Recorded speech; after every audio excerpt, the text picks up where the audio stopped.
Welcome back to ChrisCast. Today's video is about the game Fear and Hunger, an indie title made by a sole developer named Miro Havarinen.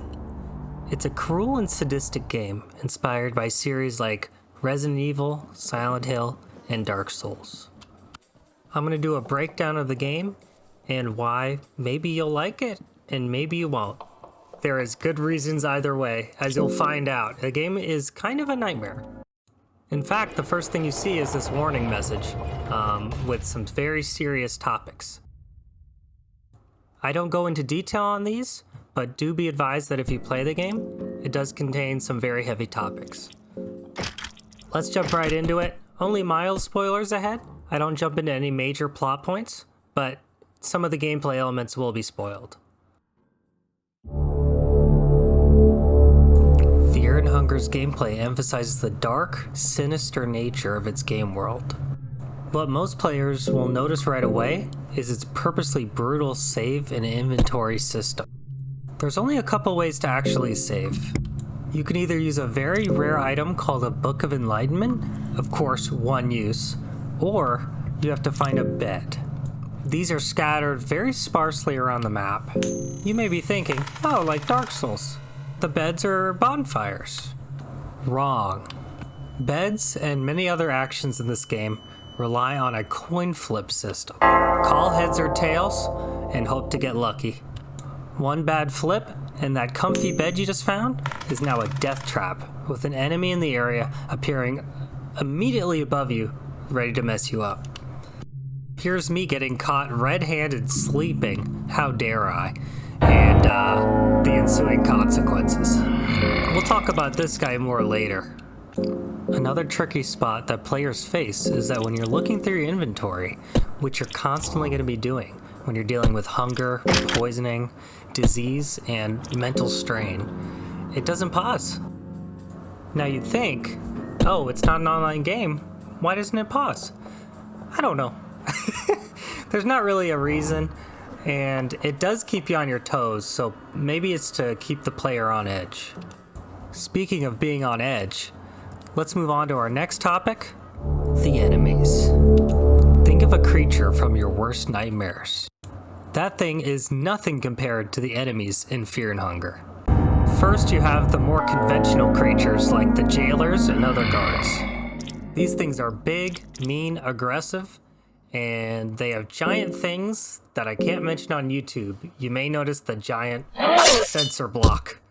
That's for your own safety. It is not good under there. In the early game, you'll be fighting these guys constantly, as they seem to be around every corner. And they don't always kill you, sometimes they capture you, which honestly sometimes is even worse than just being killed. Another truly repulsive creature that you'll see quite a bit of in the early game is a manaba. These things are just jellyfish on land. They can attack with all their tentacles every turn, and if you get hit, you get parasites, which drain your hunger drastically. In a game called Fear and Hunger, that is not a good thing. As far as I know, there's only one known cure, worm juice, which is a rare drop in random containers. I've spent many an hour scouring the map for worm juice. Then there are the true freaks of nature, like the human hydra, a mess of limbs and heads with an endless hunger. Don't even try to fight this thing. You can bring it sacrifices. As far as I can tell, it just makes you feel sad. Doesn't have any benefit in game. There's a ton of other enemies just as scary as this. I want to walk you guys through what I think is the most terrifying enemy I encountered. I was just hanging out in this pit of guts and this little head pops up. Now I know this is a bad idea, but I check it out and this thing is terrifying. It literally hurts you by laughing. I thought maybe I could destroy the head before that monster gets close in the background. As you can see, it's getting closer every turn, and it is huge.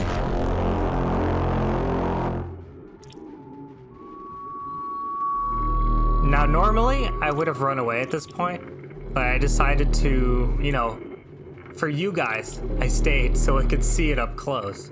And, check this out.